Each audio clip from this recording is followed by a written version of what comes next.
अस्सलाम वालेकुम।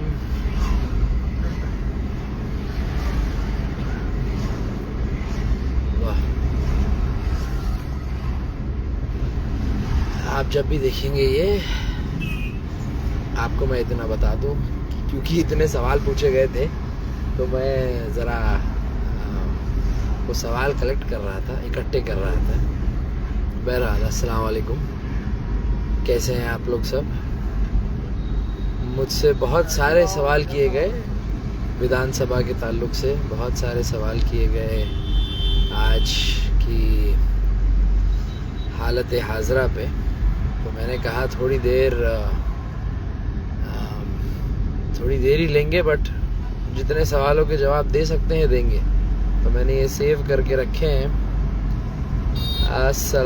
काजी भाई कहते हैं अस्सलाम वालेकुम भाई, नेक्स्ट प्लान क्या है? पॉलिटिक्स को अलविदा करना है या फिर पूरी ताकत के साथ वापस आने का इरादा है, या पार्टी चेंज करेंगे जलील साहब, या हम बोल सकते हैं नगर सेवक बिलाल जलील? देखिए, नेक्स्ट प्लान ये है कि अब हम कुछ दिन लेंगे, हमारे वालिद साहब के साथ बैठेंगे, ज़रा चर्चा करेंगे कि कहाँ पर हम कम रह गए, क्या वजह थी कि हम थोड़े वोटों की वजह से पीछे रह गए। तो बैठकर वही सोचेंगे, उसी के ऊपर गौर करेंगे। तो अगला प्लान तो कुछ दिनों का यही है कि जो गलतियां हमसे हुई थी उसके ऊपर हम कैसे उसको ठीक कर सकते हैं। बहरहाल आगे अल्लाह ने क्या लिखा है ये तो अल्लाह ही बेहतर जानता है। हमने 10 साल पहले भी यही कहा था कि हम कोशिश कर रहे हैं, तो 10 साल अल्लाह ने कामयाब किया, और अब अल्लाह का जो फैसला था वो मंजूर है। तो बहरहाल आप लोग बेफिक्र रहिए, इम्तियाज़ जलील आपके बीच ही रहेंगे।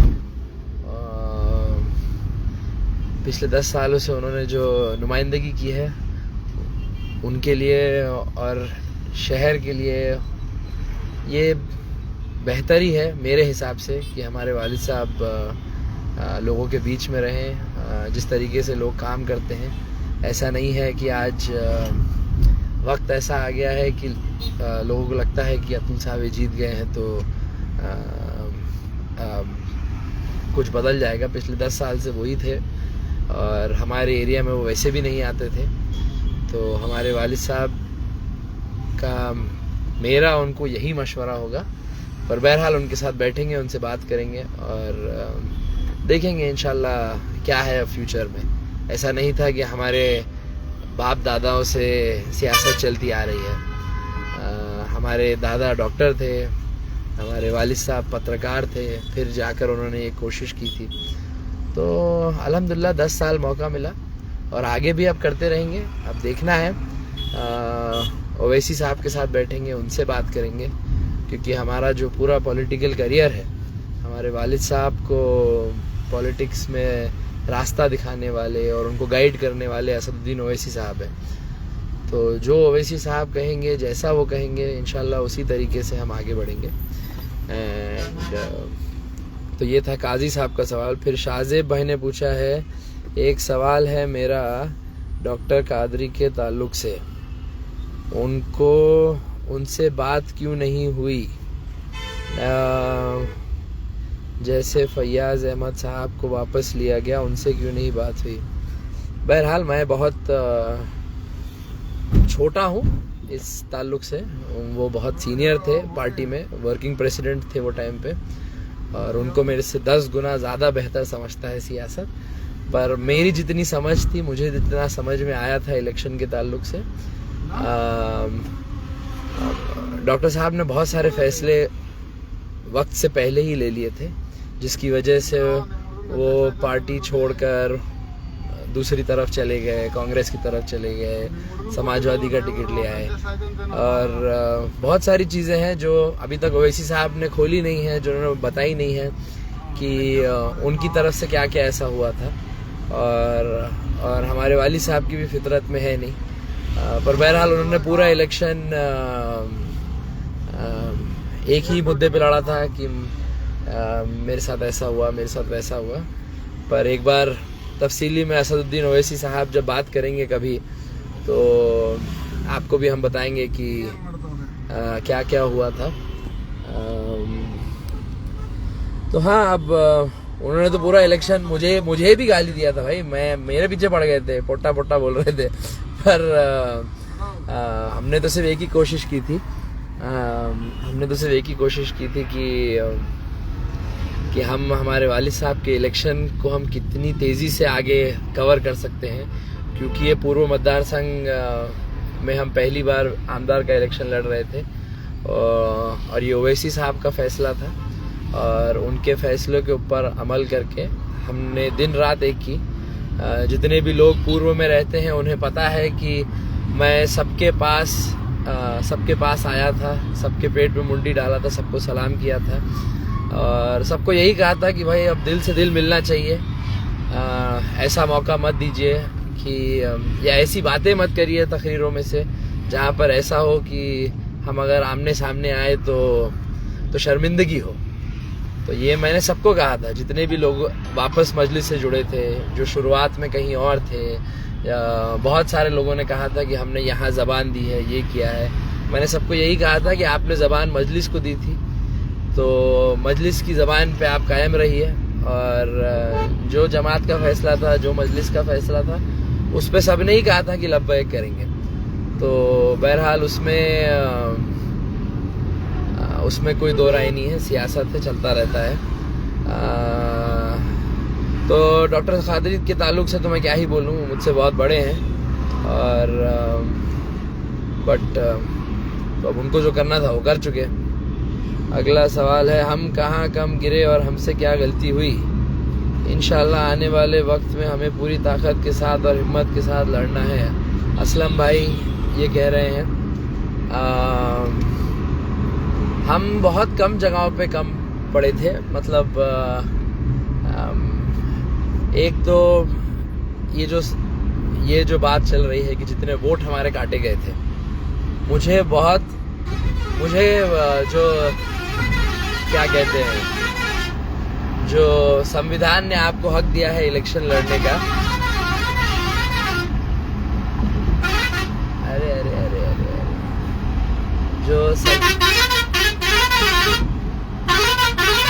अरे बस भाई, हाँ, जो संविधान ने आपको इलेक्शन लड़ने का इख्तियार दिया है, जो संविधान ने आपको इलेक्शन लड़ने की पावर दी है, बिल्कुल लड़िए, सबने लड़ना चाहिए। पर क्या है, इलेक्शन के दौरान ही मुझे मालूम पड़ गया था कि ये पैसा कहाँ से आ रहा है, कि एक छोटे छोटे जो अपने इलाकों में है तो कैंडिडेट्स बांटे गए थे, उनको पैसा कौन कौन दे रहा है, ये पूरी इन्फॉर्मेशन थी हमारे पास। तो मुझे उससे तकलीफ थी। मुझे तकलीफ ये नहीं है कि आप इलेक्शन लड़ें, आप बिल्कुल लड़िए, आप जीतने के लिए लड़िए, आप हारने के लिए लड़िए, आप हराने के लिए लड़िए, पर खुद के दम पे लड़िए। मतलब जब आपको पता है कि बीजेपी वाले ही पैसा डाल रहे हैं आपके कैंपेन में, तो आप सोचिए कि आप ये, मतलब जब मुझे मालूम पड़ रहा है रोज़ कि कौन से एरिया से किसको पैसा बांटा जा रहा है, कौन से कैंडिडेट को कहाँ से पैसा मिल रहा है, तो मुझे तकलीफ उसी बात की है। आपको इलेक्शन लड़ने का पूरा इख्तियार है, आपको जिसको जैसा लड़ना है लड़िए, पर जब आपकी नीयत यही है कि मैं रोज़ के 1 लाख रुपए लूँगा, कोई भाजपा वाला, कोई हमारे मुस्लिम साहब को पैसे देगा और फिर वो मुस्लिम साहब बांटेंगे, तो मेरी तकलीफ उससे थी। और सबकी तकलीफ वही है कि अगर आपकी नीयत में इलेक्शन जीतने की नीयत होती ना, तो आपका इलेक्शन यही था। बहरहाल यही था, इलेक्शन ऐसे ही चलता है, इलेक्शन में कोई जीतता है तो कोई हारता है। पर गलतियां यही थी कि हमारे ही कुछ लोगों ने है तो बीजेपी से पैसा लिया था। मुझे इसी से तकलीफ है, बीजेपी से पैसा लेकर 300 रुपए 300 वोट 400 वोट लेकर उन्होंने जो डैमेज किया था, उसी से नाराजगी है। बाकी तो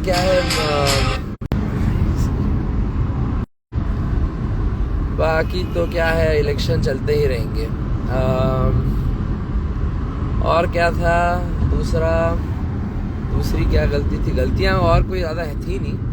हमने अल्हम्दुलिल्लाह बहुत अच्छा इलेक्शन लड़ा। मतलब बीजेपी के सिटिंग मिनिस्टर को अगर हम 2000 वोटों से पीछे जा रहे हैं, बीजेपी के सिटिंग मिनिस्टर से अगर हम 2000 वोट पीछे हैं, तो ये हिस्ट्री है मतलब पूर्व मतदार संघ की। हम पिछली 2 बार जब लड़े हैं तो उसमें हमेशा कहीं ना कहीं कम पड़ गए हैं, कुछ ना कुछ नतीजे हमारे फैसले हमारे हक में नहीं थे। पर इस इलेक्शन में मुझे खुशी इस बात की है कि हमने सबको एक तरफ किया, एक इकट्ठा किया और सबके साथ बहुत अच्छा इलेक्शन लड़ा। हमारी तकरीरों में भी एक बार भी हमने कोई गैर ज़रूरी बात नहीं की। जितने लोग गालियां दे रहे थे, हमारे घर वालों के ऊपर बात कर रहे थे, हमारी वालदा के बारे में बोल रहे थे, दादी के बारे में बोल रहे थे, उनको जवाब नहीं दिया। मुझे खुशी इस बात की है कि हमने वो सब्र रख कर इलेक्शन लड़ा, क्योंकि ये गलती हमसे लोकसभा में हो गई थी कि हम जवाब देने लग जा रहे थे उन लोगों को जिनसे हमें ना कोई फ़ायदा है ना कोई नुकसान। तो हमने ये टाइम इलेक्शन बहुत साफ़ तरीके से लड़ा। बहुत अच्छा कैंपेन था, मुझे कैंपेन अच्छा लगा। तो वही था। अगला सवाल है अथर भाई का, कॉरपोरेशन इलेक्शन के लिए पॉजिटिव करो। इम्तियाज़ भाई औरंगाबाद में ही रहेंगे? अरे बिल्कुल औरंगाबाद में रहेंगे। हमारे वालिद साहब इस दुनिया में कोई भी शहर में नहीं रहना पसंद करते जितना वो औरंगाबाद में रहना पसंद करते हैं। मैं तो भी शायद पूरी दुनिया घूमता हूँ, पर हमारे वालिद साहब को अगर आप दुनिया में कोई एक शहर में बोलो कि वहीं रहना है, वहीं खाना है, वहीं मरना है, तो हमारे वालिद साहब बोलेंगे कि एक ही शहर है औरंगाबाद। वो इतना अपनी पूना की एक इतनी सुकून की ज़िंदगी छोड़कर आए थे कि मैं औरंगाबाद जाऊंगा, मेरे शहर का नाम आगे करूंगा। और आज अल्हम्दुलिल्लाह लोगों को जो बोलना है बोल सकता है, पर औरंगाबाद का नाम अगर फेमस हुआ है तो वो मजलिस की वजह से फेमस हुआ है। हमारे वालिद साहब को आपने आमदार बनाया, खासदार बनाया, उसकी वजह से हमने पार्लियामेंट में औरंगाबाद का नाम सुन लिया। तो हमारे वालिद साहब आज भी औरंगाबाद में हैं और कल भी औरंगाबाद में ही रहेंगे। आप एक औरंगाबादी को औरंगाबाद से निकाल सकते हैं, पर उसके अंदर से औरंगाबाद नहीं निकाल सकते। तो ये था। पोलिंग के दिन कॉरपोरेटर्स कहाँ थे? पोलिंग के दिन कॉरपोरेटर्स अपना काम कर रहे थे।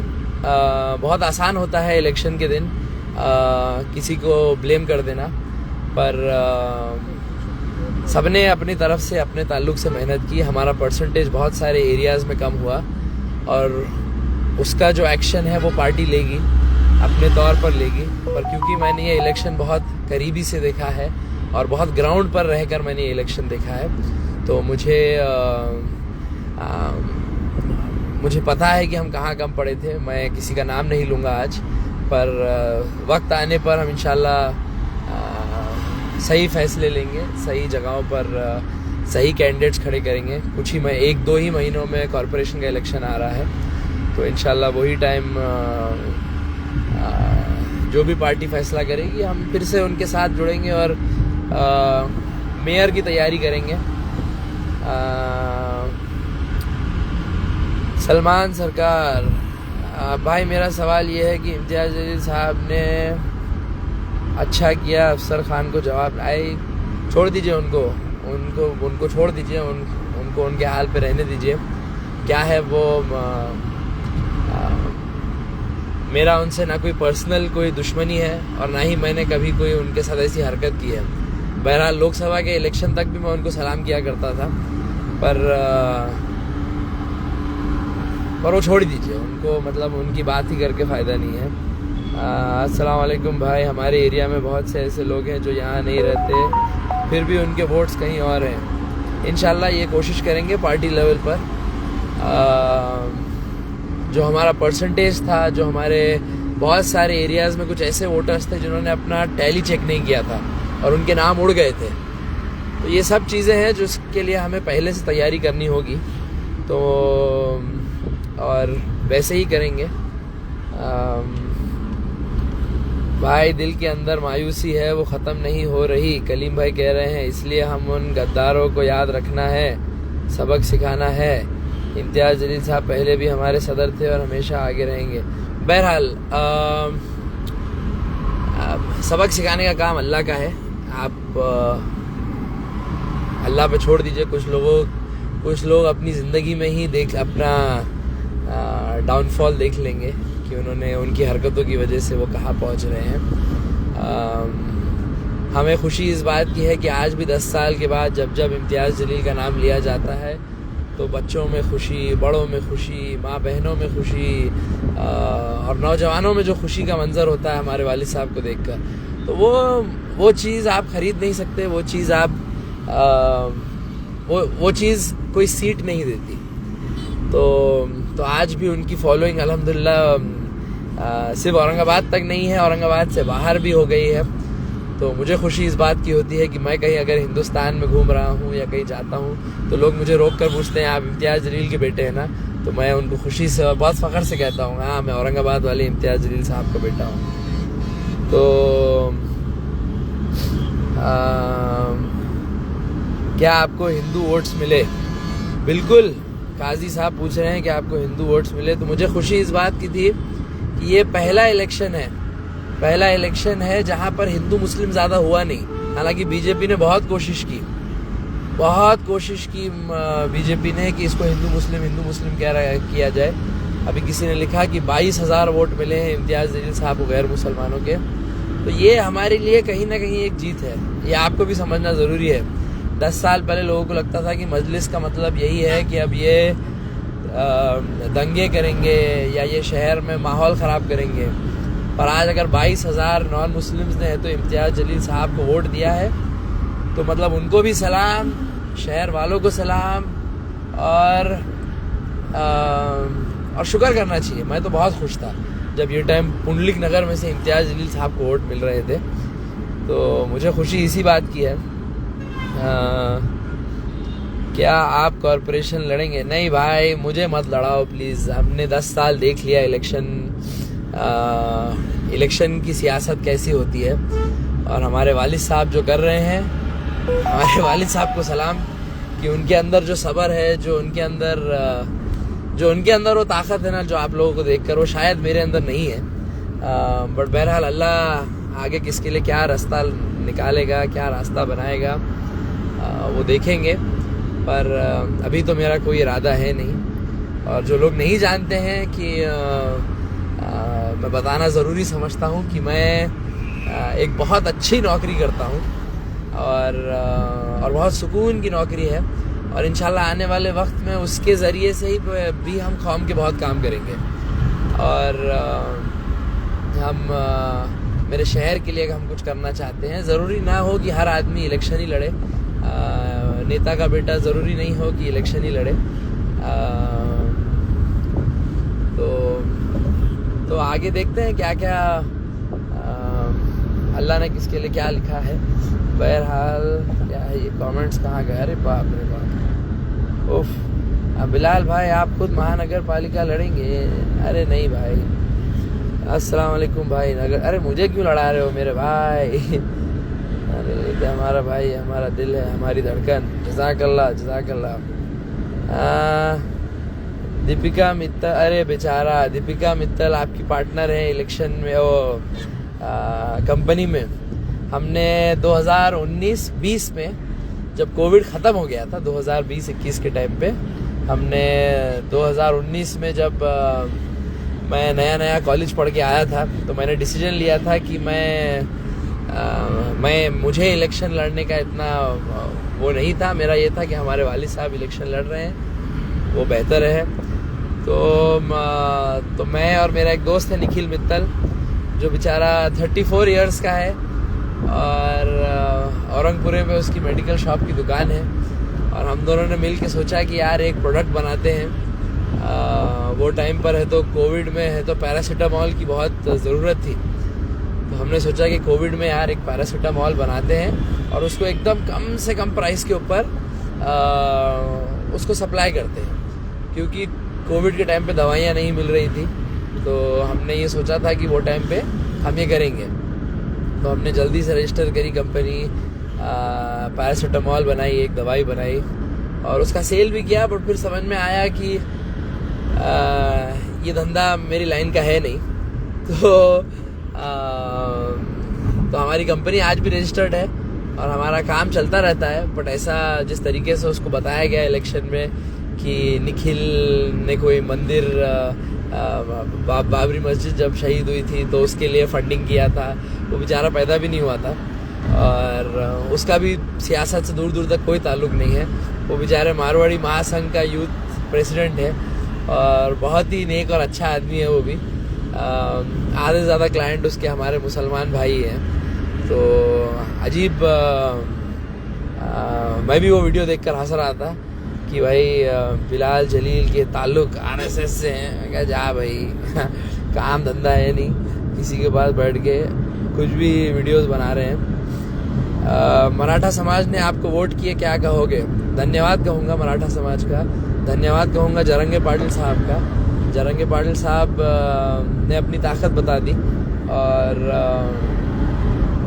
और आने वाले वक्त में अगर ये मैथ्स, अगर ये जो दोस्ती हुई मराठा समाज, दलित समाज और मुस्लिम समाज की, इसको हम MDM फॉर्मूला कहते हैं, अगर ये परफेक्ट बैठती है तो हम महाराष्ट्र में बहुत बदलाव ला सकते हैं। एक बीजेपी और कांग्रेस की सरकार के आगे जो एक दुनिया है जो देखना ज़रूरी है, जो समझना ज़रूरी है, उसमें हम जा सकते हैं। कुणाल खरात भाई जय भीम जय भीम। बोल दिया मैंने दीपिका मित्तल का। भाई मोहब्बत करते हैं इम्तियाज जलील से, मैं भी करता हूँ। क्या आपको लगता है कि आपकी वोटर्स के बीच कम्युनिकेशन और स्ट्रांग हो सकता है? बिल्कुल हो सकता है, बिल्कुल। अनीस खान साहब कहते हैं बिल्कुल स्ट्रांग हो सकता है और होना भी चाहिए। भाई आज भी मजबूती से खड़े हैं अल्हम्दुलिल्लाह। मेरे को भी कॉल मत करो। और क्या था, हमारे दिल में सर इम्तियाज जलील रहते हैं। जितना भी है, बहरहाल मैंने जितने सवाल के जवाब देने थे मैं दे चुका। इलेक्शन ख़त्म हो चुका है। जिनसे नाराज़गी थी उनसे नाराज़गी कम हो चुकी है, पर जो लोगों ने बीजेपी से पैसा लेकर ये इलेक्शन लड़ा था, उनसे नाराज़गी रहेगी। उनका नाम भी याद रखा जाएगा। गद्दार बोलने की तो मेरी कोई हैसियत है नहीं, पर आपको याद रखना होगा कि आने वाले वक्त में जब लोग याद करेंगे, जैसा मुझे बचपन में हमारे वालिद साहब कहते थे कि डॉक्टर ज़करिया ने है तो इस शहर को बहुत कुछ दिया। कांग्रेस पार्टी के साथ चुनकर आए थे वो और वहाँ के MLA थे, पर जब डॉक्टर ज़करिया साहब MP का इलेक्शन लड़े थे तो उन्हें हराने वाले कांग्रेस के ही लोग थे, उन्हें हराने वाले कुछ अपने ही लोग थे। तो मुझे वो लोग याद हैं, मुझे वो लिस्ट याद है। तो आने वाले वक्त में वो जो लोग थे जिन्होंने डॉक्टर ज़करिया के वोट काटे थे, तो उनको लोग याद रखते हैं। तो आज आने वाली नस्लें भी इनको याद रखेंगी। और है, आपको इख्तियार है इलेक्शन लड़ने का, बिल्कुल लड़िए और डट के लड़िए। पर अगर भाजपा के पैसों पे लड़ेंगे तो फिर उसका कोई फ़ायदा नहीं होगा। क्या बिलाल जलील राजनीति में आएंगे? अरे और कितना आएंगे भाई।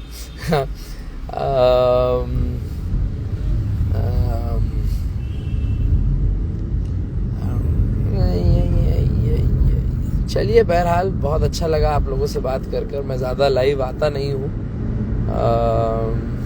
मेरे ताल्लुक से भी बहुत बोला गया है इस इलेक्शन में, पर जैसा मैंने पहले भी बता दिया, अभी बता दिया हूँ कि मैं एक नौकरी भी करता हूँ और हमारे वालिद के इलेक्शन में, हमारे मजलिस के जितने इलेक्शन में मैं आता हूँ, अपनी मेहनत करता हूँ और चले जाता हूँ। संघर्ष का साथी हूँ। मुझे किसी ने कहा, डॉक्टर साहब ने कहा कि 5 साल नज़र नहीं आता। तो 5 साल नज़र क्यों आए? जब मेहनत करना है, मेहनत करने के टाइम पे नज़र आएंगे। बाकी जिनसे मेरी दोस्ती है, जिनसे मेरा राब्ता है, मैं उनसे टच में रहता हूँ। और आपका लीडर ग्राउंड पे होना चाहिए और हमारा लीडर ग्राउंड पे थे। और मेरे ताल्लुक से पुलिस स्टेशन में भी जाके बैठ रहे हैं। अब मैं क्या करूं कि मैंने मेरे वालिद साहब के लिए ज़्यादा मेहनत कर ली, तो इतनी तकलीफ़ क्यों हो रही है आप लोग को? अब आपके बच्चे नहीं कर रहे तो मैं क्या करूं? पर आपके पीछे बहुत लग गए, बार बार आपका नाम ले रहे हैं, आप इनके पीछे लग गए। मैं किसी के पीछे नहीं लगा। मैंने सिर्फ एक चीज़ की थी, मैंने पूरे इलेक्शन में हर वो आदमी जो नाराज़ था उनसे मिलने की कोशिश की, उनसे बात करने की कोशिश की, क्योंकि ऐसा हमने कभी कोई काम ही नहीं किया है 10 साल में कि कोई हमसे दुश्मनी कर ले। हमने ना कभी किसी के धंधे में कोई ऐसी अड़चन डाली। और जितने लोग ये सोच रहे हैं कि हमारे बिजनेस में इन्होंने ये करने की कोशिश की, ये करने की कोशिश की, मैं आपको इतना बता दूं कि हम 5 साल MP रहे, 5 साल MLA रहे। अगर हम उस 10 साल में हमने आपको नहीं सताया तो हम आपको अब क्या सताएंगे।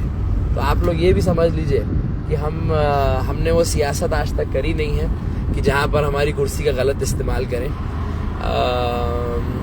बहरहाल एक साहब हैं औरंगाबाद में, मैं उनको बहुत अच्छे से जानता हूँ। उनकी बेटी भी मेरी बहुत अच्छी दोस्त है। उनकी एक बहुत गलत वीडियो शेयर की जा रही है और ये बिल्कुल गलत बात है कि उससे मेरा नाम जोड़ा जा रहा है। हम ना ऐसी कभी हरकत करते थे और ना ही कभी आगे करेंगे। आप बिल्कुल पुलिस के पास जाइए, कार्रवाई करिए। ये पुरानी वीडियो है, कब ली गई, क्या वीडियो ली गई, पर मेरे वालिद साहब का नाम इससे जोड़ के है तो कुछ हासिल नहीं होने वाला है। और हाँ, अगर आप एक अच्छे बेटे हैं और अगर आपकी परवरिश अच्छी हुई है तो वो इलेक्शन में नज़र आ जाती है। जैसा कि इस शहर के अंदर बहुत सारे बड़े नेता हैं जिनके बच्चे भी पॉलिटिक्स में हैं, और बहुत सारे हैं जिनको मुझे देख के खुशी होती है कि नहीं भाई, ये चाहे इनके वालिद और हमारे वालिद की इत्तेफाकिया ना हो, पर इनके बच्चों में वो क्या कहते हैं, वो एहतराम है, उनके बच्चों में वो परवरिश है कि वो देखकर जहाँ पर भी कोई उनको ऑपोजिशन पार्टी का मिलेगा तो वो सलाम करते हैं, बड़ों की इज्जत करते हैं। तो चाहे वो कोई भी हो जाए, चाहे वो उसामा खदीर मौलाना हो जाए, चाहे वो बैरिस्टर उमर हो जाए, हम सब अलग अलग पार्टियों से हैं, पर जब हम मिलते हैं तो बहुत अच्छे से मिलते हैं। और जब मैं उनके वालिद साहब से मिलता हूँ सबके, और जब वो मेरे वालिद साहब से मिलते हैं तो सब बड़े एहतराम से मिलते हैं। तो जो ये दिक्कत आता है बच्चों के अंदर, ये दिक्कत आता है, तो शायद हमारी पॉलिटिक्स मैच ना करे, पर जो अपब्रिंगिंग है, जो परवरिश है, वो एक चीज़ है जो मुझे अच्छी लगती है और कुछ बच्चों में नहीं है। एक आखिरी सवाल, शेख जायद, देर कर दिए ना भाई। नहीं भाई, ये इलेक्शन में मैंने एक चीज़ डिसाइड किया था कि इस इलेक्शन में मैं एक भी फ़ोटो नहीं खींचूंगा। मैंने ये सोच लिया था कि हम फ़ोटो नहीं खींचेंगे, हम सिर्फ लोगों के घर डोर टू डोर जाएंगे, क्योंकि फ़ोटो ही तो पूरा काम बिगाड़ रही थी। तो हमको जो 92,000 वोट्स मिले हैं, जो हमने 10 दिन में जमा किए हैं लोगों के पास जाकर, वो बस ग्राउंड लेवल पर डोर टू डोर सबसे मिले हैं। तो बहरहाल बहुत बहुत शुक्रिया। आप लोग ख्याल रखिए और इंशाल्लाह फिर लाइव आएंगे, शहर के ताल्लुक से बात करेंगे। और हाँ, जज़ाकल्लाह।